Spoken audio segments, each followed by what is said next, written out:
مولاي صل وسلم دائما أبدا على حبيبك خير الخلق كلهم. مولاي صل وسلم دائما أبدا على حبيبك. Assalamualaikum warahmatullahi ta'ala wabarakatuh. Bismillahirrahmanirrahim. Alhamdulillahi rabbil alamin. Wassalatu wassalamu ala asrafil anbiya'i wal mursalin wa ala alihi wa sahbihi ajma'in, amma ba'du. Yang terhormat dosen pengampu mata kuliah Akhlak Tasawuf, Bapak Khalid Wardi MHI, dan saya di sini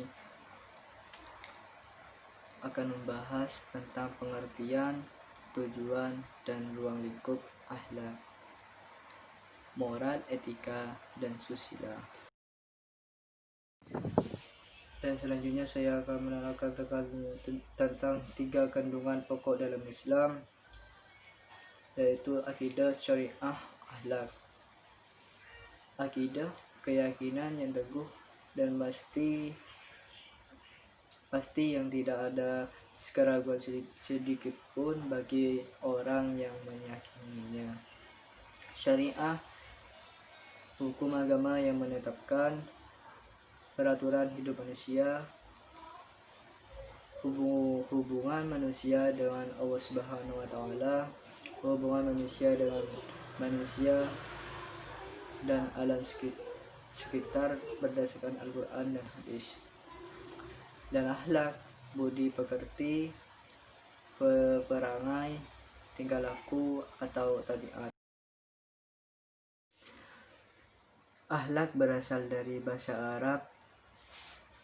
Akhlak merupakan bentuk jamak dari kata khuluq yang berarti budi pekerti, perangai, tingkah laku, dan tabiat.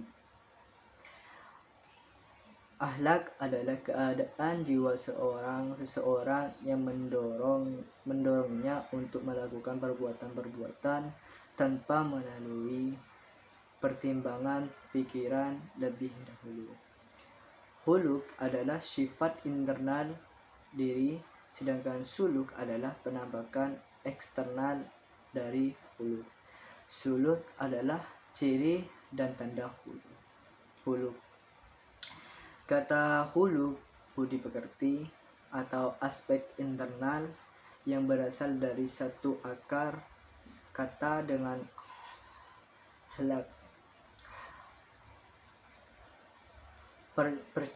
Perciptaan atau aspek eksternal mengandung 3 makna, yaitu 1.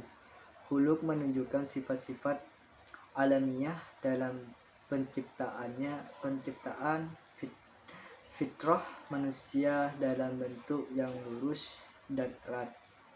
2. Akhlak mencakup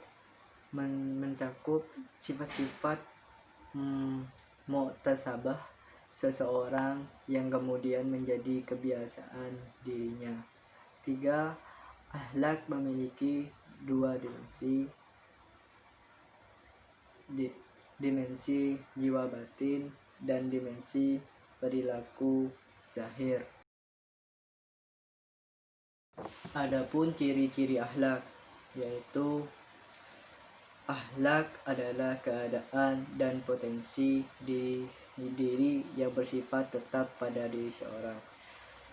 Akhlak adalah sifat yang bisa memunculkan perilaku-perilaku dengan mudah tanpa usaha. Akhlak bersandar pada kehendak bebas. Akhlak bisa dihukumi dan dinilai. Akhlak tidak mencakup perilaku terpaksa tanpa kebebasan dan perilaku spontanitas tanpa kehendak dan perasaan.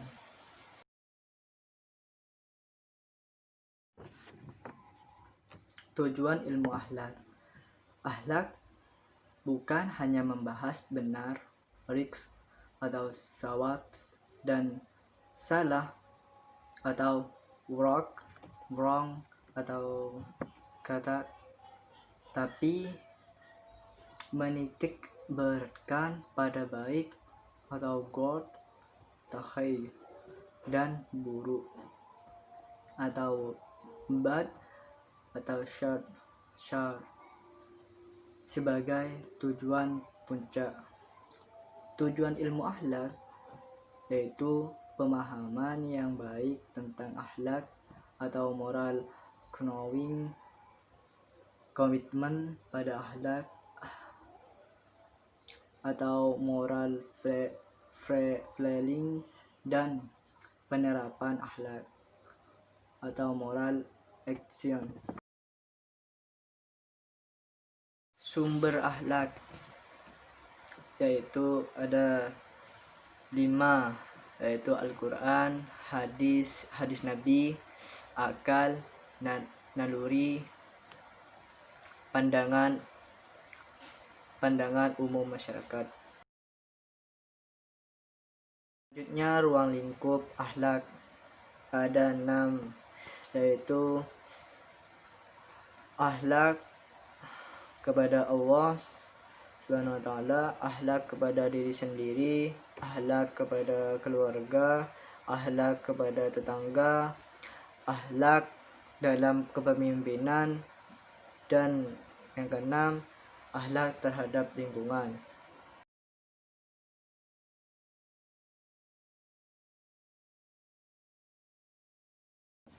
Akhlak, moral, dan karakter.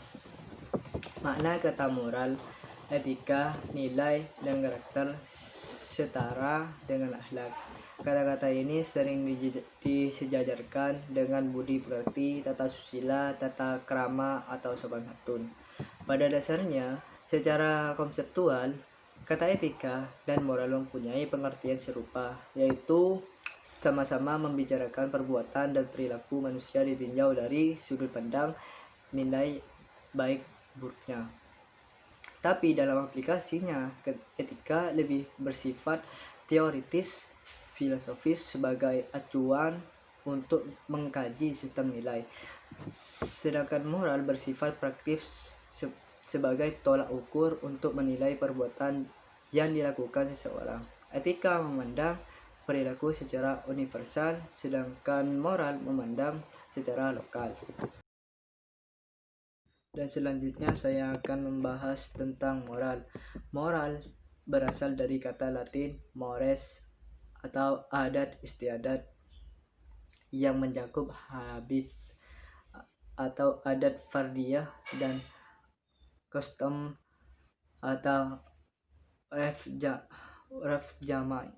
jama'i. Moral ada 2 macam, yaitu moral murni dan moral terapan. Moral murni yaitu moral yang terdapat pada manusia sebagai suatu pengejauhantahan dari pancaran ilahi. Moral murni disebut juga hati nurani. Moral terapan yaitu moral yang didapat dari berbagai ajaran filosofis, agama, dan adat yang mengitari manusia. Kata karakter berarti tabiat, sifat-sifat kejiwaan, akhlak atau budi pekerti yang membedakan seseorang dengan yang lain, dan akhlak dan watak. Orang berkarakter berarti orang yang berkepribadian, berperilaku, bersifat, bertabiat, atau berwatak. Dengan demikian, karakter identik dengan kepribadian atau akhlak. Kepribadian merupakan ciri, karakteristik atau sifat khas dari seseorang yang bersumber dari bentukan-bentukan yang diterima dari lingkungan, misalnya keluarga pada masa kecil dan bawaan sejak lahir. Dan terakhir saya akan menjelaskan tentang etika. Etimologi. Etika berasal dari kata Latin ethikos dan berarti kebiasaan. Dikatakan baik itu apabila sesuai dengan kebiasaan masyarakat. Secara epistemologi, etika adalah suatu ilmu yang membicarakan masalah perbuatan atau tingkah laku manusia, mana yang dapat dinilai baik dan mana yang dapat dinilai tidak baik. Secara filosofis, penyelidikan terhadap kewajiban manusia dan hal-hal yang baik dan buruk. Etika tidak membahas keadaan manusia, tapi membahas bagaimana seharusnya manusia bertindak benar. Selanjutnya, etika, etiket, dan susila. Etika dan etiket kadang diartikan sama, digunakan silih berganti. Kedua istilah ini memang hampir sama pengertiannya, tapi tidak sama dengan hal titik berat penerapan atau pelaksanaannya, yang satu lebih luas daripada yang lain.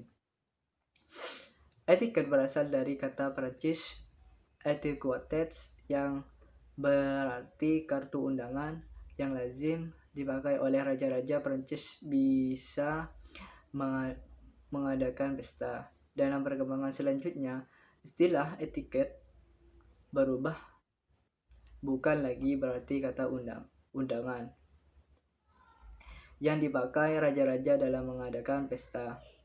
Saat ini istilah etiket lebih menitik beratkan pada cara-cara berbicara yang sopan, cara berpakaian, cara menerima tamu di rumah maupun di kantor, dan sopan santun lainnya. Jadi, etiket adalah aturan sopan santun dalam pergaulan. Dan selanjutnya, kata susila berasal dari bahasa Sanskerta. Su artinya lebih baik, sila berarti dasar-dasar, prinsip-prinsip atau peraturan-peraturan hidup. Jadi susila berarti peraturan-peraturan hidup yang lebih baik. Baik, itu saja presentasi dari saya. Kurang lebihnya mohon maaf. Baik, terima kasih. Assalamualaikum warahmatullahi taala wabarakatuh.